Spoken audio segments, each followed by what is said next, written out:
So we have three movies on the docket today. I don't know. I didn't have enough to say about any of them to give them a full review. I feel like you kind of get that at this point. If I'm doing kind of like these three-in-one reviews, I wouldn't say that for Roundup because that's more of like catching up on stuff. With these like three-in-one or two-in-one reviews, it's more so just I don't have a lot to say about each of them, but I have enough of them to not just do a couple of quick reviews. So I'm going to be talking about Bullet Train, which I saw on Wednesday, The Gray Man, and Hustle. So three movies that I saw recently. So let's get started with talking about Bullet Train. This was directed by the same person that did Deadpool 2, if I can, yep, we have that right here, Deadpool 2, a movie I really enjoy, probably more than other people do. And Atomic Blonde, which I'm not a huge fan of, not a lot of other people are, but I was excited for this. I had seen the trailers for quite a while, and not to say that I was like psyched to see it, but I was pretty excited just to see if this movie translated as well as I thought it would. Like the ideas and the concept translated as well as I thought it would, and it did. I ended up really enjoying Bullet Train. It's not phenomenal. Obviously, like I'm not going to say it's going to be on my best of the year list or anything. It reminds me a lot of John Wick 3, where a lot of its ideas and visual presentation and action I really, really love, but it's very sloppily written and kind of all over the place. And with this movie, I think it's all about the entertainment value, all about the kind of interwoven story and placing characters in situations that, one, are pretty funny, and two, are really action-packed and intense. It reminds me, weirdly enough, of the movie from last year, Gunpowder Milkshake. I don't know if I ever reviewed that, but I did see it, and it reminds me a lot of that. It's the same kind of like smaller, contained, I don't want to say Quentin Tarantino-esque, but that kind of story with criminals and such. So I definitely think it's better than Gunpowder Milkshake. One, it does have better dialogue, and two, it has better effects and stuff. I also really liked most of the performances. The guy who played Kick-Ass, whose name is escaping me right now, and the guy who was in Godzilla versus King Kong, both of their names are escaping me right now. But they were great as Lemon and Tangerine. I really loved both of their characters. I thought they worked really well with each other. I thought their moments where they were trying to like be cool actually kind of worked. That's another thing in this movie. There are a lot of moments where, like, oh man, this is so badass and cool. And they actually worked, where a lot of those moments in other films can be really embarrassing and kind of just, that's, why do we need that? This movie, it kind of worked. I really did like the direction. The guy whose, again, name is escaping me, the director of this movie, really knows how to frame action properly and give it enough space while also showing, the intensity and closeness of it. I just really like the way he frames his action movies. This one was no different. The twists and turns were nice. They just got really clunky towards the end. Once Michael Shannon's character, I don't know if it's a spoiler or not, once he enters the fray, it gets really messy and muddled. And honestly, I wasn't a huge fan of Brad Pitt as the protagonist. He was not the antagonist.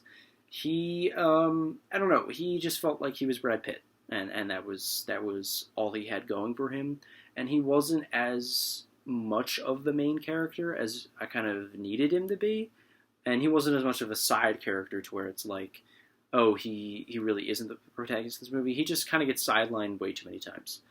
But all that being said, this is just a really fun movie. It's just going to be very rewatchable. It'll be fun. I saw it with friends, and I feel like that's the best way to see this movie.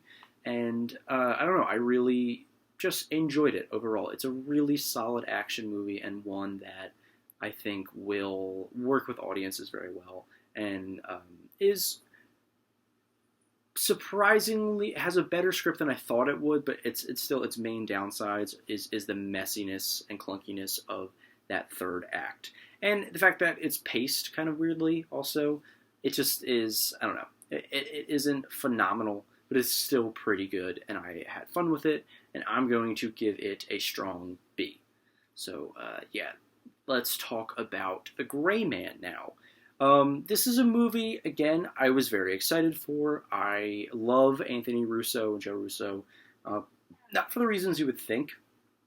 I am a huge fan of Community and Arrested Development, and their direction, especially in Community, is pivotal to that show's um, how well it works. And well, Community is my favorite show of all time. So of course I'm going to be on board with all of the Russo brothers um, escapades, I guess. Obviously, I love their Marvel movies. Not so much Winter Soldier, but definitely Infinity War and Endgame. I'm a huge fan of both of those. And Civil War is still pretty good too. Um, with their other movies, I haven't been fully on board with any of them yet. I liked Extraction. I very much did, even though I think it was just Anthony Russo wrote that. That was decent. And then I was not a fan of Cherry. I saw that recently before watching this movie. Eh.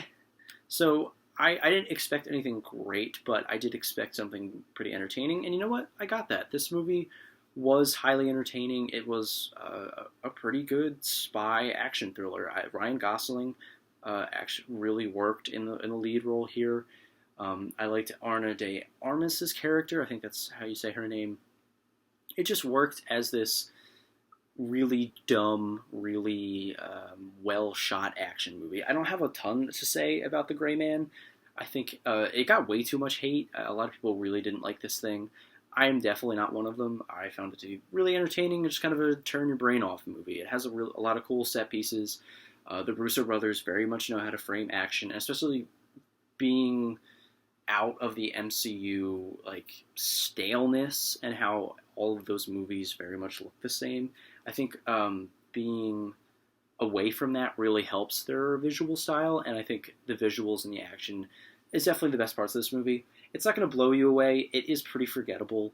I really didn't like Chris Evans' character. I felt he was just a really cheesy villain, but not in a way where it's fun or fits the mood of the movie. He kind of feels out of place, and he's just doing his Chris Evans thing. So, not to say that this is necessarily bad. I just, meh. I didn't really connect with this character. But overall, I liked The Gray Man. It was a fun time. It's not going to be something I'm going to remember all that well, but it's still fine for what it is. So I'm going to give it a B minus. And the next movie we have is Hustle. I did not have any expectations going into this thing. A lot of people loved it, surprisingly. A lot of people I talked to, especially my family, really liked this thing. And I am from around the Philly area, even if I don't live in Philly. So it's been a pretty big deal around here, especially being connected to the Sixers and all that good stuff. And I was just mainly in it for, weirdly enough, Adam Sandler. We all know that he's having a resurgence right now. I didn't hate Hubie Halloween. Obviously, Uncut Gems was great. The Meyerowitz Stories is phenomenal. So yeah, he's been having, his movies have been getting progressively better, and this one is also pretty decent. It's a good sports drama. It's shot very weirdly. I did not love the nauseating style of the camera work, but sometimes it really did work. Sometimes it really didn't. I just really like the relationship between Adam Sandler and the basketball player. I think that really, really worked, that central relationship. I thought his performance was really good. And it was just a feel-good sports movie. It has a lot of weird moments that kind of take you out of it that are just, what? Did that really just happen? And a lot of weird dialogue choices. But again, that is kind of standard for Adam Sandler movies. Even the good ones, you're going to get some what the fuck moments. And but still, this was a good sports drama. It's not up there with something like Warrior or even Moneyball, but it's still decent enough to where I can say, yeah, this was an enjoyable time. And there was a very weird detail in it that I pointed out in my Letterboxd review. They try to pass off the Wells Fargo Center as an airport, and I thought that was the funniest thing ever because it's so obviously not an airport, especially if you've been to the Wells Fargo Center. You go, hey, I recognize that escalator. Oh, that's the fucking Wells Fargo. I had a laugh out of that. Just little stupid moments like that made watching this movie really enjoyable. And Hustle is also going to get a B minus, just a decent movie. Yeah, these were all movies that I found to be pretty decent, pretty good. They really don't have anything noteworthy about them. Maybe Bullet Train does. It's definitely a step above the other two. But yeah, that's all I really have to say about these ones. I'm probably going to review Day Shift at some point, the new Netflix movie, and I am going to see Beast on Sunday, so that will be happening. Not a lot of movies are coming out in the later months of August. I am excited for Barbarian. I'm going to see The Invitation probably, even though it looks horrible. I'm not necessarily too excited for these next coming weeks in terms of movies. But I am excited for September and October because a lot of good stuff is coming our way. So I get excited for that. But yeah, I think that's all I have to say here. Thank you so much for watching this. Don't, subscribe, like, and please comment. I do read all the comments, and I would love to have a discussion about either 3 of these movies. So other than that, I will see you guys later.